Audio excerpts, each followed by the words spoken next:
They called it Hamilton House, a proud, white-columned mansion that sat at the edge of Baltimore's rolling farmlands. By day, it looked like any other home owned by Southern gentry, quiet, neat, surrounded by fields and orchards. But by night the walls whispered. In the spring of 1830, two young enslaved girls, Henrietta and Mary, became the center of a horror story that would forever haunt Maryland's slaveholding legacy. They belonged to Mr. Thomas Hamilton, a man of charm and cruelty in equal measure, and to his wife, Mrs. Margaret Hamilton, whose hand was often crueler than her husband's tongue.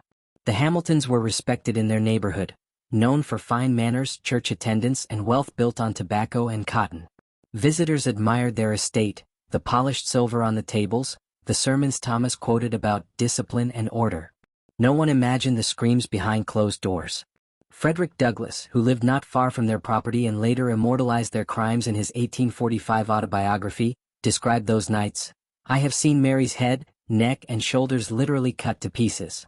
The girl, no older than 16, had become the Hamiltons' obsession, punished for the smallest breath, a stumble, a look of fatigue. Her back bore layers of scars so deep that even healing seemed like another wound. Mrs. Hamilton carried a cowskin whip, always oiled, always near her chair. She was said to smile when it cracked. Her husband's rage was quieter, more deliberate. When his temper rose, he'd drag the girls to the smokehouse, a wooden shed at the far edge of the yard, and beat them until they could no longer stand. The neighbors whispered, but in 1830 Baltimore, whispers died quickly when they touched white respectability. Inside the Hamilton home, the blood was wiped, the air perfumed, and supper served as if nothing had happened. Yet, one of the enslaved boys, Joseph, a field hand barely 20, began to keep count. Every scream, every lash, every name Mrs. Hamilton used. He carved them in secret on the inside wall of the corn silo. The marks grew into a list, a silent testimony to cruelty the world refused to see. By 1831, the violence in Hamilton House had turned ritualistic. Each dawn, Mrs. Hamilton would pace the yard, inspecting the slaves with her parasol tapping on the dirt. She would find fault in posture, in sweat, in silence. Her words were sharp, her punishments sharper. Henrietta, frail but proud, once begged to stop.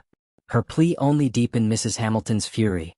Douglass would later recall how Mrs. Hamilton whipped till blood ran, and then salt was rubbed into the wounds. The family's physician, when asked to tend to the girls, refused to visit again. He had seen enough. What set the Hamiltons apart was not just their cruelty, it was their faith. Every Sunday, Thomas Hamilton would lead prayer in the parlor, speaking of obedience, humility, and the divine right of masters to correct their servants. The same night, his wife would summon Mary to the whipping post. Their version of righteousness was painted in blood. The enslaved community began to call the estate the Blood House of Baltimore. The name spread in hushed tones across fields, down to the docks where ships loaded with cotton left for New Orleans. Even there, sailors spoke of a house where no laughter was heard, where every dawn began with tears. Then came the summer storm of 1832, a violent thunderstorm that tore through the Maryland coast. The lightning struck the smokehouse roof, setting it ablaze. As the fire spread, the enslaved ran to douse it, but Mrs. Hamilton forbade them. She claimed, "God is purifying his land." When the flames subsided, two girls were found dead inside, chained and burned. No report was ever filed. No law ever questioned her. But from that night on, those who lived near the Hamilton estate swore that the smokehouse never cooled, that every time rain fell, the ground hissed as if still burning. In 1833, Frederick Douglass himself was hired out to a nearby household and heard the screams firsthand.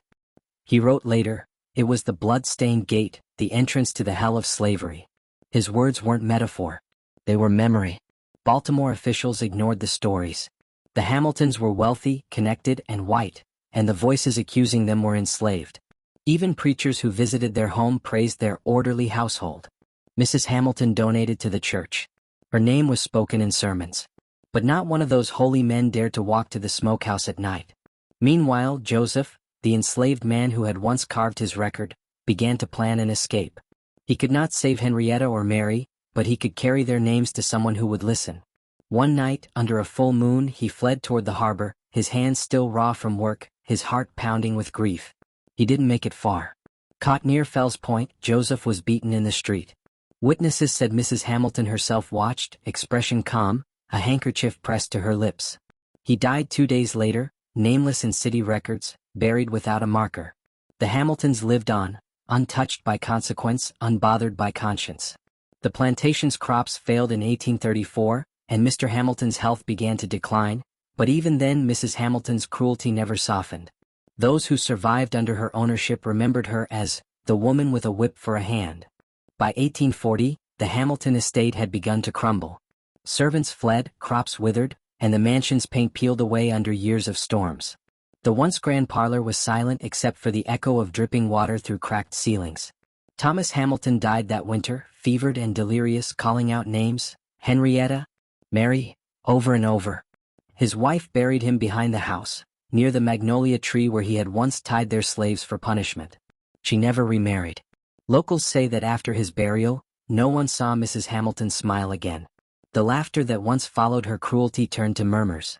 Some nights she could be seen wandering near the ruins of the smokehouse, clutching her whip, whispering prayers. Her servants swore she spoke to voices that weren't there.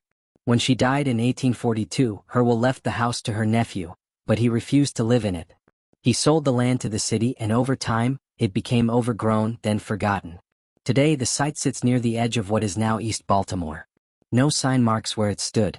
But those who know the story, those who've read Douglass's words, still call it the Blood House. And sometimes, when storms roll in from the bay, locals say you can still hear the faint echo of a woman's voice crying out a name in the dark. Mary, Mary. When we speak of cruelty, we often imagine it buried, locked away in time, confined to dusty books and forgotten letters. But history does not stay buried. It lingers in the soil, in the silence of old houses, in the echoes of stories like this one. Thomas and Margaret Hamilton may have ruled with the whip, but time has judged them far more harshly than any man ever could. Their mansion rotted, their name faded, and all that remains is the memory of those they sought to erase. Henrietta, Mary, Joseph, the voices they silenced now speak through history itself. If you've made it this far, you've witnessed more than a story. You've uncovered a truth that still beats beneath the floorboards of America's past. A truth about power, cruelty, and the price of silence. And that's what we do here on Hidden Tales. We exhume what history tried to bury. We tell the stories the world wanted forgotten. The stories that still whisper in the dark corners of our history. So if this story moved you, if it made you pause or think differently about the world that came before, I ask you to stay with us. Click subscribe. Turn on notifications.